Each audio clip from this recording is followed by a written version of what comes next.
Now we're joined by U.S. men's national team midfielder Weston McKennie. Weston, great to see you again. Yeah, what's up, Karen? With your opening comments about being back in camp and getting ready for the first game of the national team in almost a year. My open comments?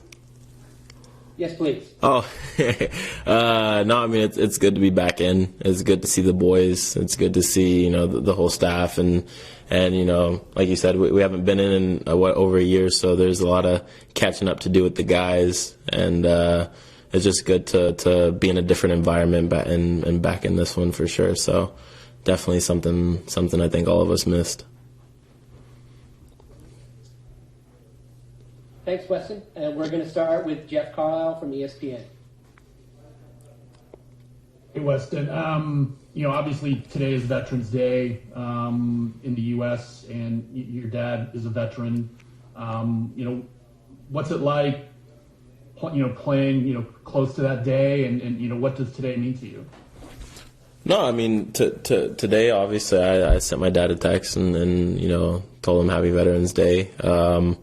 I think it's a day that all of us should really appreciate and really should take advantage to tell the people that have served our country in any type of way, to tell them thank you. And I think it's also great that we're able to play really close to the game because it's Veterans Day is something that represents our country very well. The people that fought for our country, the people that gave their lives for our country, and I think that's hopefully we can take that energy and that type of spirit onto the field, and that we can represent it well as they did.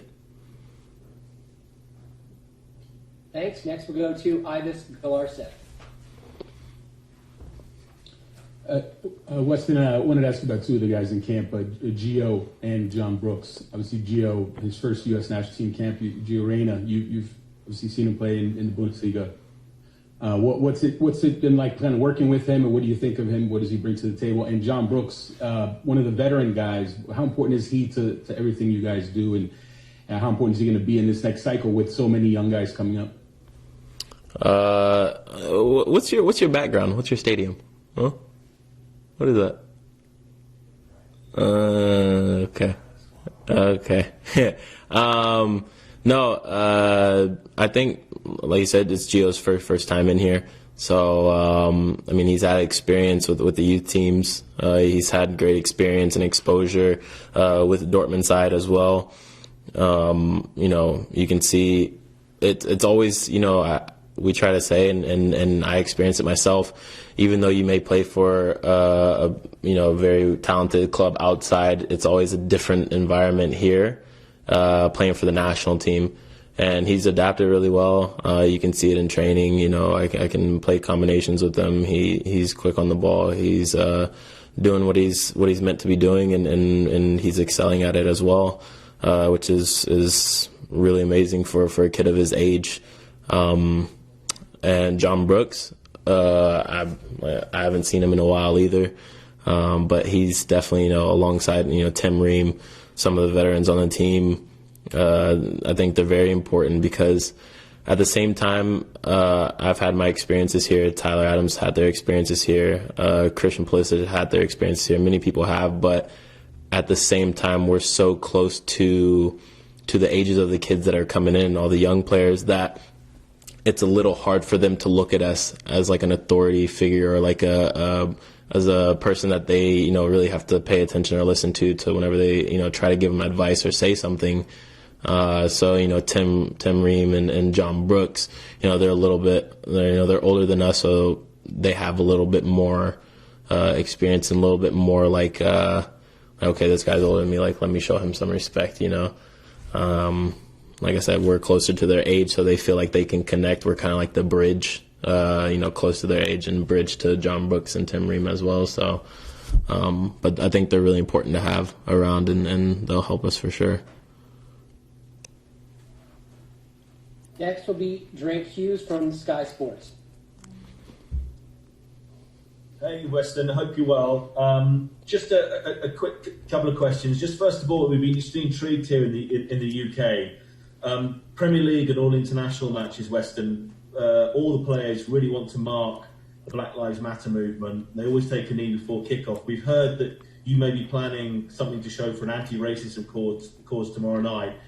I just wondered if you could tell us what you're planning on doing, and if not, just maybe how important this issue is for the players and that you'd like to mark it. And just a secondary follow-up question for you, Weston. Just obviously, I know you're a Bundesliga player, but you're on loan at Juventus now. Just how disappointed you are that your teammate Aaron Ramsey's had to withdraw through this camp through injury. Which one you want me to answer first? Go with the anti-racism one, if you may, first. No, I think, as you've seen and as the world has seen, it's been a big issue in America and also, in many other countries around the world.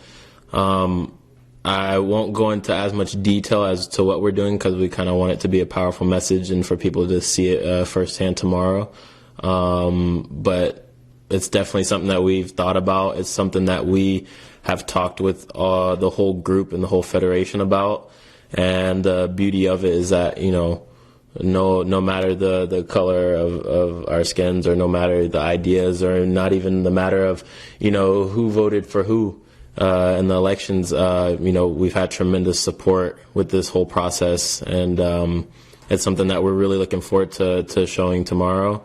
We hope that it sends a message across. We kind of want it to, have our own idea, and we want it to have an idea that we all unite and can identify with. And at the same time, we want it to make it a bit personal for each person in the way that they express it. So definitely it'll be hopefully, like I said, a powerful message tomorrow. And hopefully, many people can recognize that. And as far as Aaron, the lad, he's a little bit, of course, he's a little bit disappointed. We're looking forward to coming in and playing against each other. He's a little upset that I won't be able to, cross him up a little bit. He tried to joke with me before I left and was like, "You're lucky I'm not coming in. He'd be chasing my shadow the whole time." So definitely a little bit of banter there. But it's like I said, we're pretty close at Juventus, and it would have been awesome to be able to play against him here as well. But I also have one of my old former teammates, Robbie Matondo, that's here as well. So definitely looking forward to facing him as well. Thanks. Next, we'll go to Ron Blum from the Associated Press. Hi, Weston. What do you think the group has to accomplish between now and the start of qualifying in September? And how does the delay in the start of qualifying change the dynamic for you? I don't really see it as what we have to accomplish. I think more importantly, it's what we want to accomplish. It's what we desire. It's what we are determined to do. We have many opportunities to win trophies along the way to qualifying, whether that's Nations League, whether that's Gold Cup. But I think the delay with this whole process is obviously a bit, nerve-wracking, just because we want to get to it, we want to get to business. But at the same time, just coming into this camp, I think it's also allowed us to identify some other players that would also be able to help us in that process. So, it's a double-edged sword.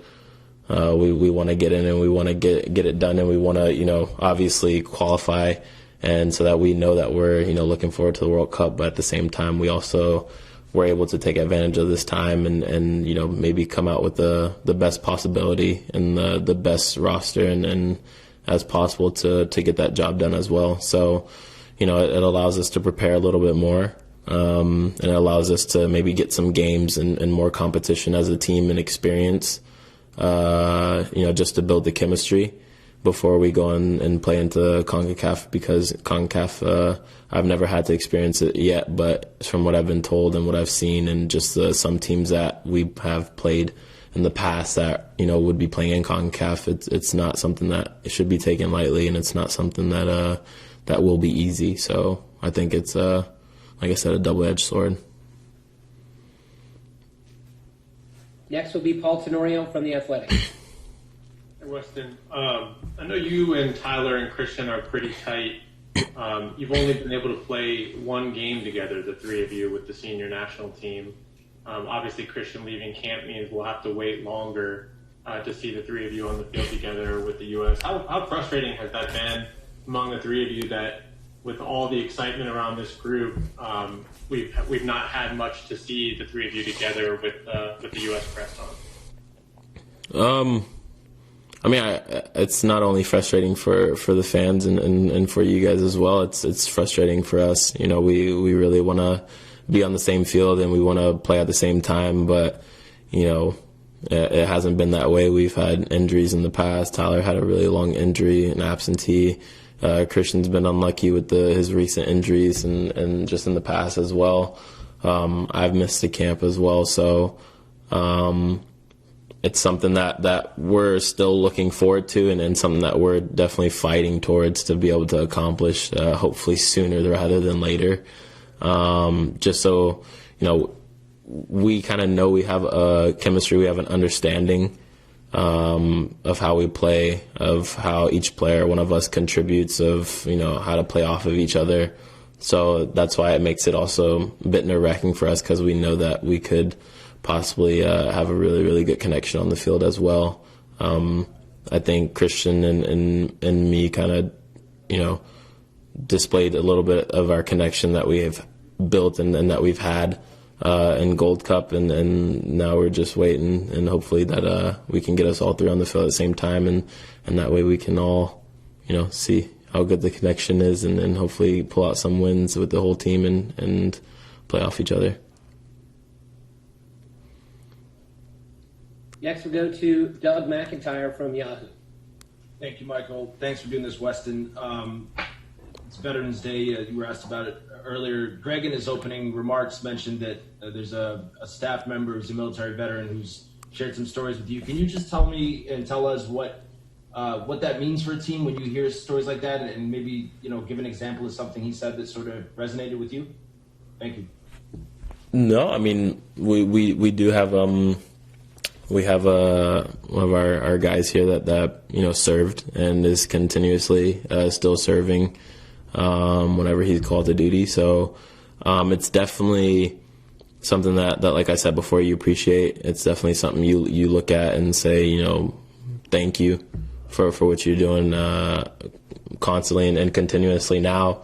And just as far as an examples, I won't really say a story because I don't know if it's supposed to be told or not. But you know, just one of his stories, you think in your head, you're just like, wow, this could have been what I think last month or something. And just to think like, you know, he could have been killed, like, you know, and he wouldn't be here with us right now. So it's something that you really look at and you say, wow, like, you know, he puts his life on the line, you know, not just for us, you know, being here with us and everything, but, you know, for other people, for the country, for the people that, you know, his loved ones, for just everyone. So it's pretty powerful, and it's something that, you know, we get the energy from that as well, just from the stories that he tells us, and kind of, you know, motivates us in a bit of a way. Doug, his name is Seth John, and he's also a former member of our Paralympic national teams. So you can see stories about Seth on USsoccer.com. I didn't know if I was supposed to say it. I didn't want trouble. We're proud of that Seth is part of the team. Next up will be Brian Sheretta. Hi, Weston. Thank you so much for doing this. And obviously, you know, the big story for this camp is how many new players you have into camp. And so many of them, you know, are also new to the pro game, at least the first team minutes. How have you seen their transition into the team, you know, both on and off the field, given, you know, the heavy influx of so many new players? What is it like observing with them, and how are they adapting to this level in this team? I mean, it's been good so far. You know, I'm definitely watching training, and you know, you play with them. there's a lot of talent, there's a lot of quality, there's a lot of people that we haven't seen before that have come in and made good impressions so far. In my eyes, obviously it doesn't matter in my eyes; it matters in coach's eyes and the staff's. But they've integrated pretty well. It's like you said, it's so many new players that it's not. I feel like it's not so difficult to really integrate into the squad as if you're just one or two guys that are new trying to integrate into a squad that's been together for 5-6 years. So it's pretty easy for them to integrate in here, and we have many players that, like I said, are really close to their age that have had experience here as well. So it's pretty easy to connect. We're not hard on them. We're pretty easygoing. We don't make them clean our boots or anything like that. So, like I said, we've all been there. We've all been in their shoes, so we try to help them as much as we can. And, on the field, like I said, they have talent. They're here for a reason. And I guess we'll see tomorrow or in the next game how ready they are for it.